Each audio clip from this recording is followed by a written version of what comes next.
What are we talking about this week? Who needs a vehicle inspection? Who must do a daily vehicle inspection? So that's the question we are answering today. Which drivers, which companies, who needs to do a daily vehicle inspection? And hey, I want to thank ReadyCheck. ReadyCheck, Michelle and Chad over there are great people, and they've got a great product, and I want you to check them out. ReadyCheck, their link is in the show notes below. If you are a company that stays within the 160-kilometer radius and you want an easy way for your drivers to do a vehicle inspection and document those inspections, you got to check ReadyCheck out. The link is in the show notes below. All right, thanks, ReadyCheck. We are using the CVOR safety manual, and again, we are talking here, this is all about module number 8. And I've put the link in the show notes down below as well, right below the ReadyCheck link. So you can go to module 8 in the MTO safety manual and check out what I'm saying, because of course, I'm the unofficial person where MTO, they're the big guys, they are the official people, and I just interpret their words. So daily vehicle inspection.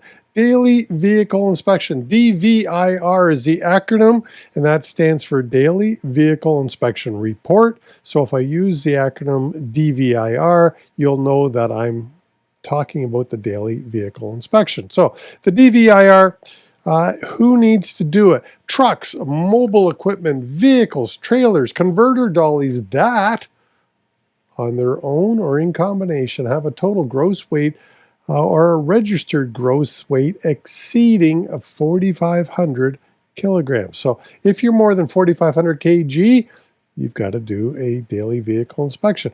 And of course, we've got buses that are designed to transport 10 or more passengers, and any trailer towed by one of these vehicles, you've got to do a daily vehicle inspection. And then we've got other buses too, the intercity buses, most commonly known as a motor coach. So the ones that often go from city to city, Toronto to London, Ontario, for example. These are the engine is located rear of the front axle. They've got air ride or torsion bar suspension. They've got a baggage area that is separate from the passenger cabin, and the passenger cabin has reclining seats for the passengers. That's the type of inner city coach that they are talking about, and you've got to do a daily vehicle inspection. Accessible buses, the ones that have been used and modified to transport persons with disabilities, if not being used for personal purposes only, and every trailer towed by one of these vehicles, you've got to be doing a daily vehicle inspection.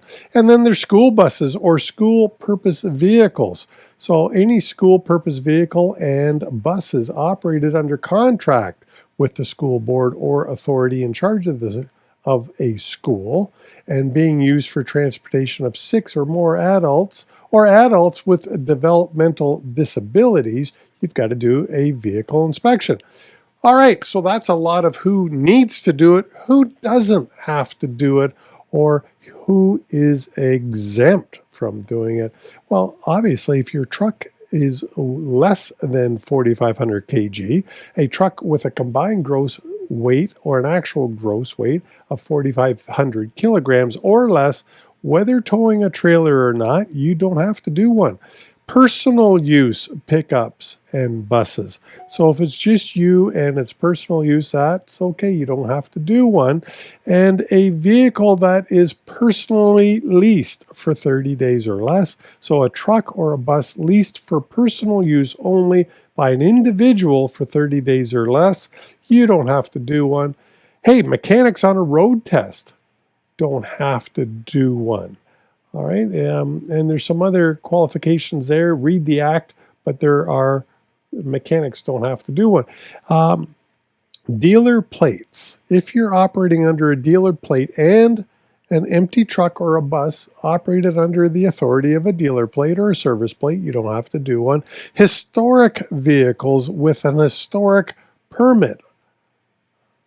Right? You don't have to do one. Example, what else is exempt? Well, we've got ambulances, fire vehicles, cardiac arrest emergency vehicles, hearse, casket wagons, and tow trucks. So if you're operating one of these, you don't have to do a daily vehicle inspection.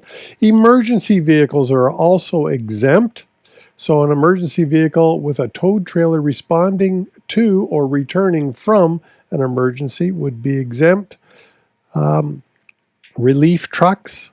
What is a relief truck? A truck and a towed trailer providing relief from an earthquake, flood, fire, famine, drought, epidemic, pestilence, or other disaster by transporting passengers or goods. You are not having to do one. And believe it or not, this one confuses me, but believe it or not, a dolly, a trailer converter dolly that is not carrying a trailer, you are actually exempt. But of course, as soon as you put that trailer on there, then of course you must be doing it. And road building machines, you are exempt if you're operating one of those. Public transit vehicles, so a bus or a trailer towed or operated on behalf of a municipality as part of the public transit service, either within the municipality or within 25K of its boundaries, you don't have to do a daily vehicle inspection. And RVs, or more correctly called a motorhome and pickup trucks with a camper installed, including any type of trailer or vehicle towed by the motorhome or the truck camper. A truck, regardless of size and weight, that is towing a house trailer being used for personal purposes, a house trailer being used for personal purposes, and a car tow dolly. You don't have to do DVIRs. Farm vehicles. So now listen to this very carefully, because if you are operating a farm vehicle, you just might be exempt. 2 or 3 axle truck or tractor not drawing a trailer that is mainly used to transport primary products of farm, forest, sea, or lake, which are produced or harvested by the driver or the driver's employer, including farm-plated trucks, primary products including fruit, vegetables, livestock, horses, and poultry. A self-propelled implement of husbandry, farm tractor, or any towed farm equipment, and farm equipment towed by a commercial vehicle are exempt. So that covers the who must do the daily vehicle inspection. And once again, I'd like to give a shout out to my friends over at ReadyCheck. If you are operating within 160K and you want to make things easier for your drivers and even easier for you, because they also offer an hours of service option, you got to check ReadyCheck out. All right, look into it. Their link is in the show notes down below. Thank you. Safety Dog is out.